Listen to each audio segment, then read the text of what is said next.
October 14th, 1944. Augsburg, Germany. 3:12 a.m. The night carried a coldness that felt unnatural for October, a kind of deep, metallic chill that clung to the bones long before a man even felt the rain on his skin. The storm overhead rolled across the sky in slow waves, grumbling like distant artillery. Sheets of rain hammered the airfield, turning the concrete into a shimmering flood of trembling reflections. Every light post, every guard tower, and every vehicle parked along the perimeter appeared stretched and distorted across the wet ground, like memories blurred by time.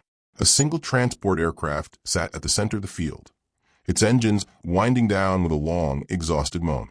The propeller blades gradually slowed until they became rigid metallic crosses against the stormy backdrop. The door opened, and a metal stairway dropped, clattering against the aircraft hull. Adolf Galland stepped into the storm. The wind slapped at his coat as he descended. His boots sank slightly into the shallow pools that covered the tarmac, sending ripples across the mirrored surface. The cold hit his face instantly. For a moment he simply stood there, letting the rain slide down his cap, drip along his collar, and disappear into the soaked wool of his uniform. War had aged him, but tonight the weight he carried seemed heavier than ever. He had been pulled from the front without explanation, escorted by armed men who refused to speak, and flown under restrictions normally reserved for state secrets. Galland had known secrecy his entire career, but this time something felt different. Something felt wrong. It was not just the silence. It was the urgency behind it, the kind of urgency that governments only experienced when the last cards were being played. 2 guards flanked him now, their expressions carved from stone. They guided him across the airfield toward a cluster of hangars on the far edge. Most were dark, shutter-sealed, engines cold. But one building glowed faintly from inside, a pale warmth leaking through the cracks between the steel door panels. Hangar 9. Even from a distance, Galland recognized the heightened security. Extra guards stood positioned along the length of the building, rifles tight against their chests, boots locked into the unnatural stiffness of men who were not told what they were guarding, but were told enough to be afraid of it. Galland paused as they approached the doors. The rain collected on the brim of his cap, dripping rhythmically like a ticking clock. His instincts sharpened. For weeks he had sensed that the tide of the war had shifted fully and permanently against Germany. Now he wondered if the contents of this hangar were connected to that final shift. He took a slow breath. This was the moment before revelation, the kind of moment a man remembers long after everything else fades. Before we move deeper into this moment, take 1 second to subscribe to WW2 Never Told German Files and tell me in the comments where in the world you are watching from. I always read the comments. The guards exchanged a subtle signal. One reached for the chain that controlled the massive sliding doors. He pulled, and the steel groaned open with a long, heavy scrape that vibrated across the ground. A white beam of light spilled through the widening gap, expanding across the wet tarmac until it formed a perfect rectangle of brightness. Galland stepped inside. The air within the hangar felt eerily still, warm compared to the stormy night outside. The smell of hot metal, fresh oil, and evaporating fuel hung in the space like a lingering ghost. Shadows stretched across the polished concrete floor, cast by the overhead lamps that illuminated the center of the room. A semicircle of officers stood waiting. Their posture was rigid, their hands behind their backs, their faces tight with a mixture of duty and concealed shock. Their eyes did not look at Galland. Their eyes were fixed on the object at the center of the hangar. Galland followed their gaze, and then he saw it, a fighter aircraft unlike anything Germany had ever produced. Sleek, aggressive, smooth as port steel. Its wings cut through the light with a predatory grace, each surface seemingly sculpted by hands that understood both fear and victory. The fuselage shimmered under the lamps, polished silver with chipped edges where the paint had been worn by the wind of many high-altitude sorties. A captured P51 Mustang. Not a wrecked one, not a scavenged one, not a gutted frame dragged from a battlefield. This one was whole. Galland walked toward it slowly, each step echoing across the cavernous hangar. The Mustang's canopy was slightly fogged from the temperature difference, as if the ghost of the pilot still breathed within. The landing gear was perfectly aligned. The flaps rested in an idle position. Oil glistened near the exhaust vents where the engine had recently cooled. The aircraft did not look abandoned. It looked paused. Galland stopped beside the wing and placed his gloved hand against the surface. The metal was cold, but not as cold as it should have been.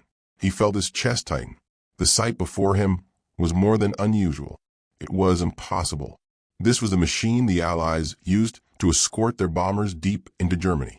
This was the reason the Luftwaffe was losing its grip on the sky. This was the aircraft his pilots feared, the one they spoke of in hushed tones as if it were a predator that hunted them personally. And now it stood here, in front of him, perfectly preserved. A figure emerged from the shadows. Hans Keller, the quiet engineer known for his ability to tear apart and resurrect anything with wings. He approached with a mixture of excitement and dread. His eyes flicked to the Mustang, then to Galland, before he leaned in close enough that only Galland could hear. He told him the truth. The Mustang had not been shot down. It had not been damaged. It had not even been forced to land. The pilot surrendered it voluntarily. He taxied it onto a makeshift strip, stepped out, and turned himself over to German infantry before the Soviets could capture him. Galland's mind reeled. A working Mustang, delivered intact, offered up like a gift from fate. He climbed into the cockpit. The leather seat cradled him with surprising comfort. The instruments glowed faintly in the overhead light. The smell of sweat, paper, and fuel filled the air. His fingers traced the throttle, the control stick, the gauges arranged with elegant simplicity. Then his hand brushed something beneath the cushion. A folded envelope, thick, unopened, untouched by moisture. It bore only one line: to any German officer who finds this aircraft. Galland slipped it into his coat with a subtle, practiced movement. No one else saw. Whatever the letter contained, whatever the American pilot had intended, belonged to him alone. He stepped out of the cockpit with a new heaviness in his posture. The officers approached for his analysis. The weight of their expectations pressed against him like the humid air in the hangar. They wanted answers. They wanted hope. They wanted something to pull from the jaws of defeat. But Galland said nothing. He stared at the Mustang one last time, then quietly ordered it to be covered, the hangar sealed, and preparation made for immediate transport to Berlin. The secret had begun, and no one in that room understood how deep it would go. October 15th, 1944. En route to Berlin. 6:47 a.m. The transport aircraft cut through the early morning clouds like a blade splitting fog. Sunlight struggled to break through the thick gray sky, scattering pale fragments of gold across the metal skin of the fuselage. Inside the cabin, the air vibrated with the steady thrum of the engines. It was a monotonous sound, but to Adolf Galland it felt like a drumbeat counting down towards something he could not yet name. He sat alone near a small window, the sealed envelope tucked inside his coat like a concealed weight pressing against his ribs. His thoughts circled in tense, deliberate loops. Every time he tried to look away from the reality of what he carried, his mind dragged him back to the Mustang, back to the one thing he could not rationalize. Not the surrender, not the intact condition, not even the warm engine. The letter. He had encountered many strange things throughout the war. Moments that defied logic, surprises that threatened to rewrite the nature of what he believed. But never had he felt the chill of discovery as strongly as when his fingers brushed the hidden envelope beneath that pilot seat.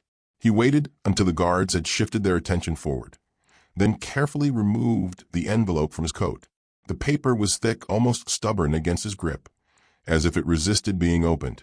The ink on the front had not run in the rain.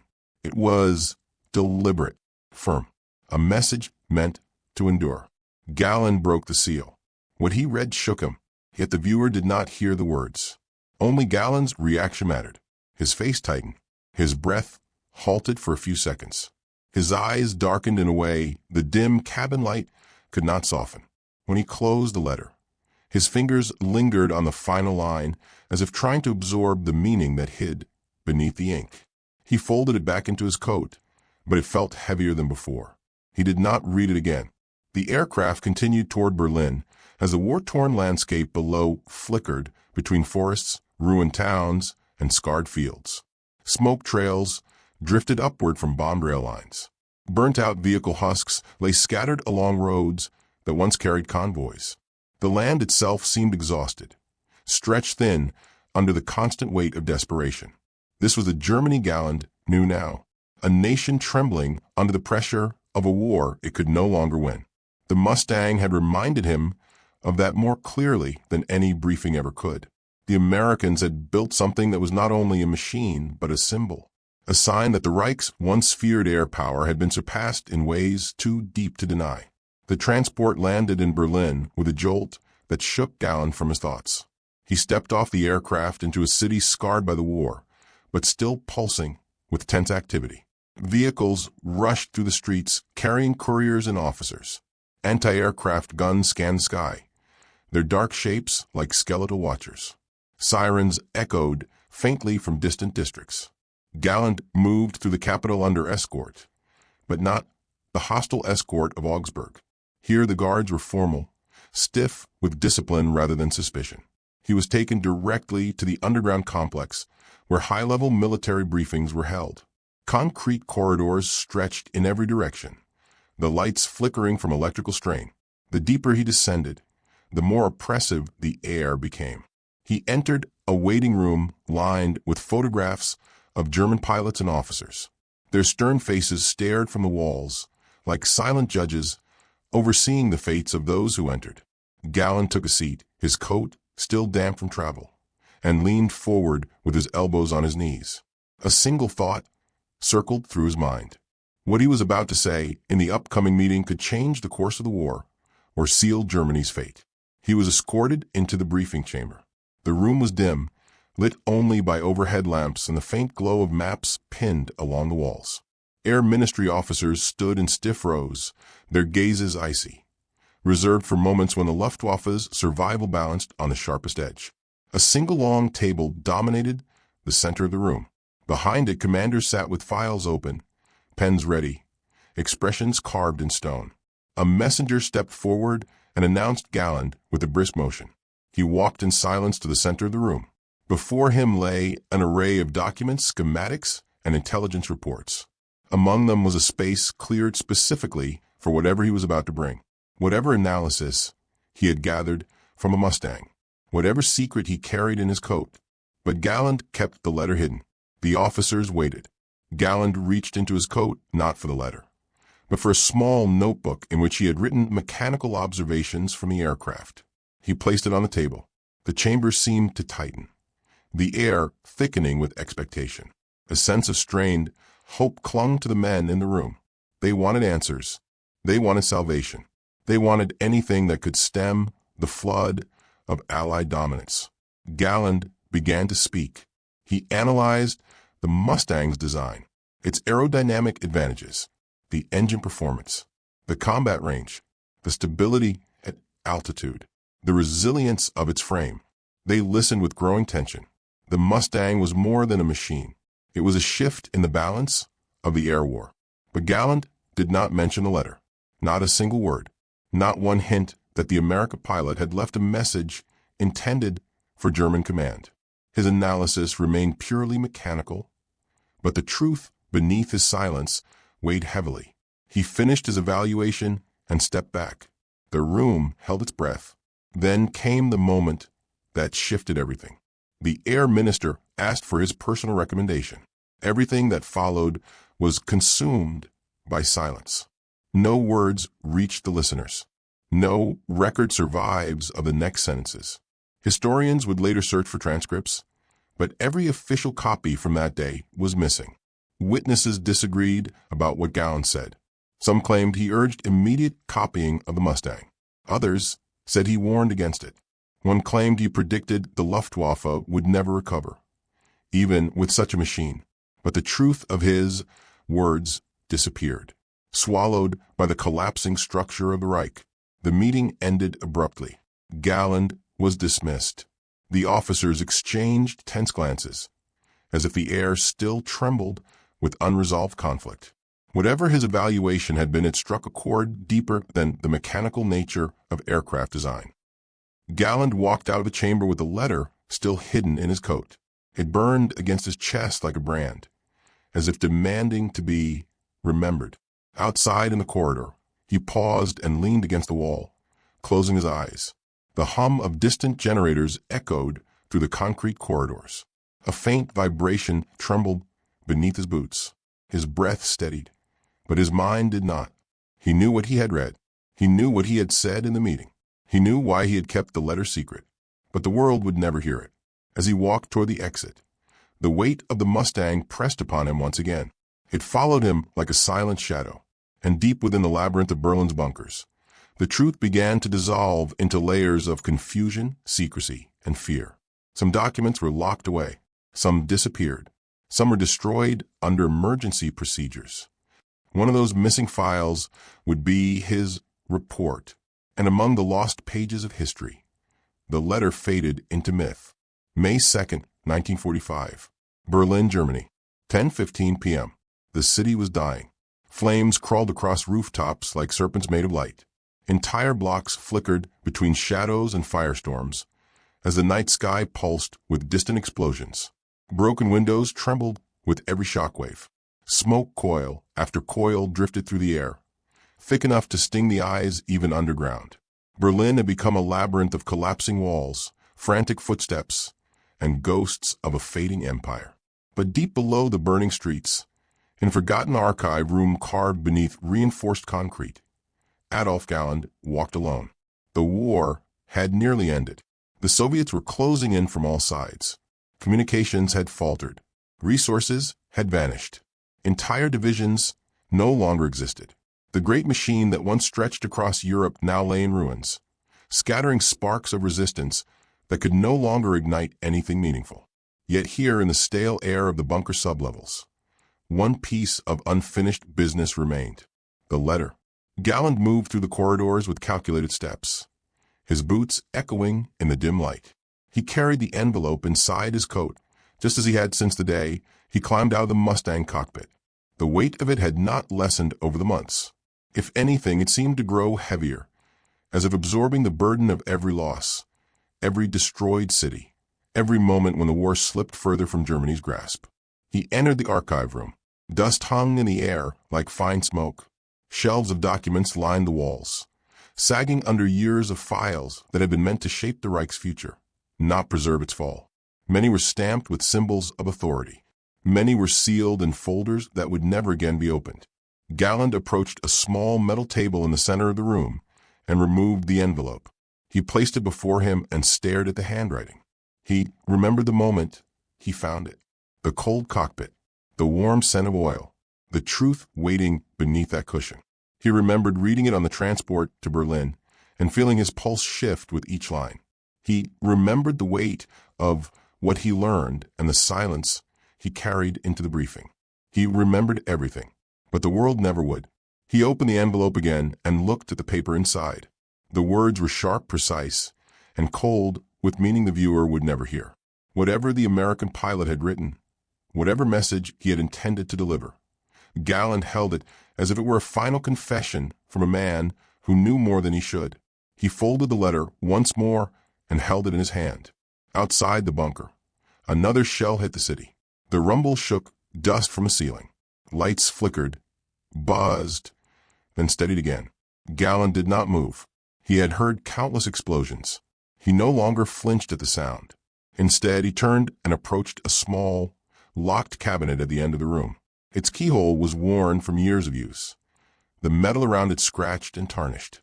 This was where sensitive documents were placed when they needed to be hidden, not destroyed, a place where secrets slept until someone remembered them again.